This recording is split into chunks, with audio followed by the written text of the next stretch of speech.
चाणक्य नीति शास्त्र को यथावत छोटे छोटे वीडियोस के माध्यम से आपके सामने प्रस्तुत करने की मुहिम के तहत प्रस्तुत है चाणक्य नीति का 16वां अध्याय। दोस्तों, आचार्य चाणक्य एक महाज्ञानी के साथ साथ कुशल नीतिकार भी थे। उनकी नीतियाँ जितनी पहले समय में कारगर थी उतनी ही आज भी हैं। आचार्य चाणक्य की बताई गई नीतियों पर जो भी इंसान चलता है जरूर सफल होता है। चाणक्य नीति के 16वें अध्याय में आचार्य चाणक्य कहते हैं, जिसका ज्ञान किताबों में सिमट गया है और जिसने अपनी दौलत दूसरों के सुपुर्द कर दी है, वह जरूरत आने पर न तो ज्ञान इस्तेमाल कर सकता है और न ही दौलत। मित्रों, आचार्य चाणक्य के लिखे हुए हर एक छंद से कुछ न कुछ सीख जरूर मिलती है, इसलिए इस वीडियो को अंत तक जरूर देखें और ऐसी ही ज्ञानवर्धक वीडियोस के लिए प्योर ज्ञान को सब्सक्राइब कर बेल आइकन जरूर दबाएं।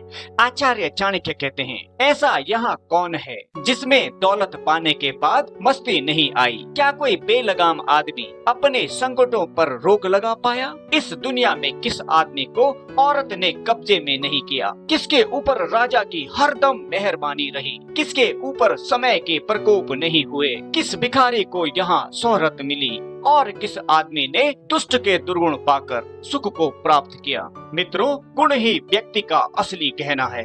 चाणक्य नीति कहती है, व्यक्ति को महता उसके गुण प्रदान करते हैं। वह जिन पदों पर काम करता है सिर्फ उससे कुछ नहीं होता।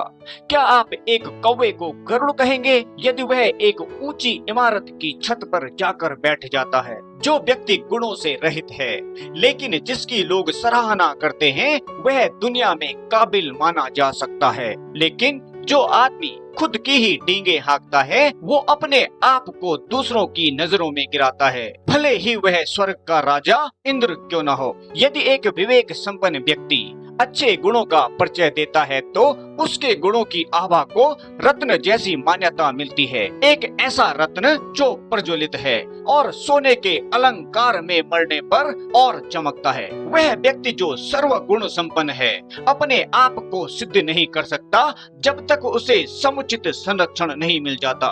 उसी प्रकार जैसे एक मणि तब तक नहीं निखरता जब तक उसे आभूषण में ना सजाया जाए। आचार्य चाणक्य कहते हैं, मुझे वह दौलत नहीं चाहिए जिसके लिए कठोर यातना सहनी पड़े या सदाचार का त्याग करना पड़े या अपने शत्रु की चापलूसी करनी पड़े। जो अपनी दौलत, पकवान और औरत भोग कर संतुष्ट नहीं हुए, ऐसे बहुत लोग पहले मर चुके हैं, अभी भी मर रहे हैं और भविष्य में भी मरेंगे। सभी प्रकार के परोपकार और तप तात्कालिक लाभ देते हैं, लेकिन सुपात्र को जो दान दिया जाता है और सभी जीवों को जो संरक्षण प्रदान किया जाता है, उसका पुण्य कभी नष्ट नहीं होता। घास का तिनका हल्का है, कपास उससे भी हल्का है और एक भिखारी तो अनंत गुना हल्का है। फिर भी हवा का झोंका उसे उड़ा के क्यों नहीं लेके जाता? क्योंकि वह डरता है कहीं वह भीख न मांग ले। मित्रों, महाज्ञानी चाणक्य कहते हैं,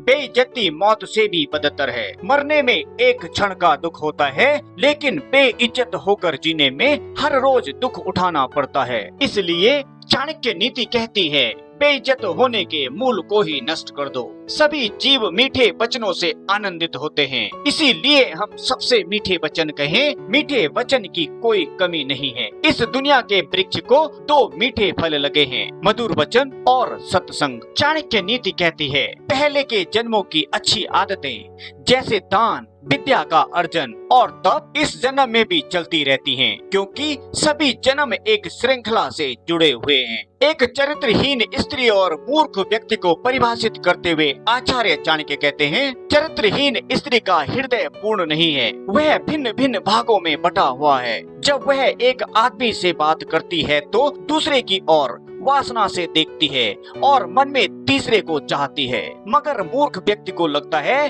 कि वह हसीन लड़की उससे प्यार करती है। वह उसका गुलाम बन जाता है और उसके इशारों पर नाचता है। तो ये था दोस्तों चाणक्य नीति शास्त्र का 16वां अध्याय। आशा करते हैं आचार्य चाणक्य की नीतियों को आप तक पहुंचाने की हमारी ये मुहिम सफल रही हो। इस वीडियो को शेयर कर आप भी हमारी इस मुहिम में शामिल हो सकते हैं। और अगर आप प्योर ज्ञान के नए मेहमान हैं तो चैनल को सब्सक्राइब कर बेल आइकन जरूर दबाएं। धन्यवाद। आपका दिन शुभ हो।